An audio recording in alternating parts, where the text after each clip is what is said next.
House Bill HCR 2001.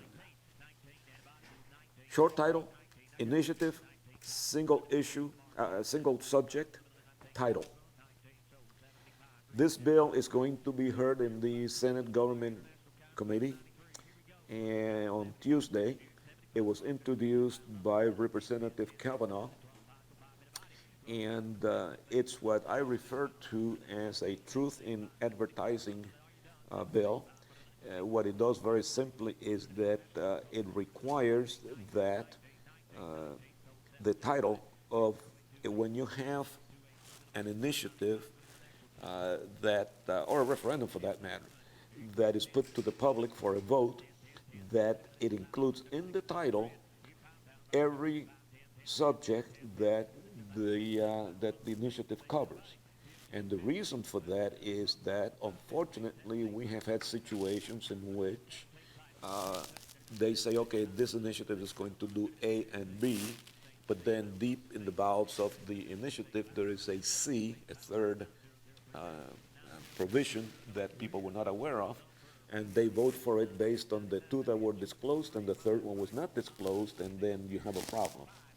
And what this does is that it mandates that if you're going to have a provision, that it has to be clearly disclosed in the title of the bill, or in the title of the initiative, or the proposition. And to me, that makes a whole lot of sense.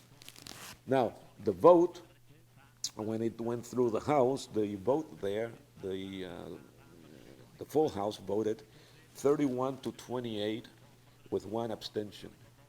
And again, it was party line. All 31 Republicans voted for it, 28 Democrats voted against it, and one Democrat did not vote, even though he was present.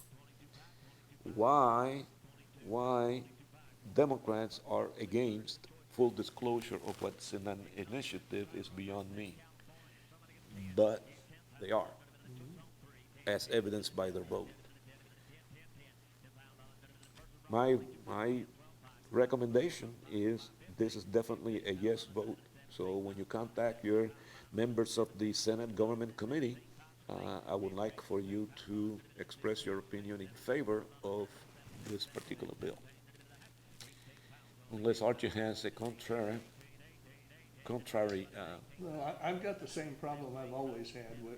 Anytime you have a bill that makes a provision for amending of the Constitution, the Arizona Constitution, you need to look at it really, really, really close.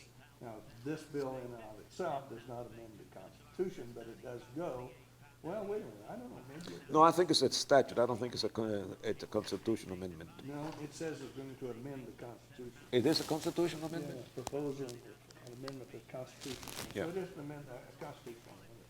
You need to pay a close attention to that. The other thing that I got two things that I would note. One is, why doesn't this rule also apply to referendums? I mean, it only applies to initiatives, and initiatives are one that's brought by the public, and a referendum is brought by the legislature. Why would the same rule apply to a referendum as it does to the initiative? Then I would suggest that Mr. Kavanaugh might want to go back and take a look at this and make a provision for an amendment. Understand that an initiative or a referendum as it currently exists can be passed by a 50% of the votes cast plus one vote. And you're going to allow, and when you stop to think about it, on a primary election in 2020, the primary election, only 36% of the registered voters turned up to vote. Okay. And now this only requires 50% of that. So you're going to allow, basically 500,000 people to be able to amend the Constitution when you've got over 7 million people in the state of Arizona. That figure is way, way too low. Way too low. It needs to be adjusted. So, I think he needs to go back and make an amendment to this and up the number of people that need to vote. Yeah, if you're going to have in this case it will be a referendum because it will be brought up by the legislature. If you're going to go through the trouble and expense of having this included in the election, And then it makes a whole lot of sense to make it so that in order to amend the Constitution, you need at least two-thirds vote. Uh, I am not very happy at all with the idea that, and what I call a mob, really, a mob of 50%, 50% plus one of that particular mob can amend the Constitution of a state. And again, if it's done by the voters, then it's virtually impossible to reverse because it's very difficult to muster enough support to reverse a constitutional amendment that was put in there by the voters. So for all intents and purposes, this is permanent. And so far, we have no way of indicating to the public that this is permanent. Uh, there is a bill floating around that would do that, but it's questionable as to whether that bill is going to pass or not. But as of now, uh, there's no indication when somebody goes to the voting booth or when they fill out their mail-in ballot that this is going to be, for all intents and purposes, a permanent uh, a change that would not be cannot be reversed. Uh,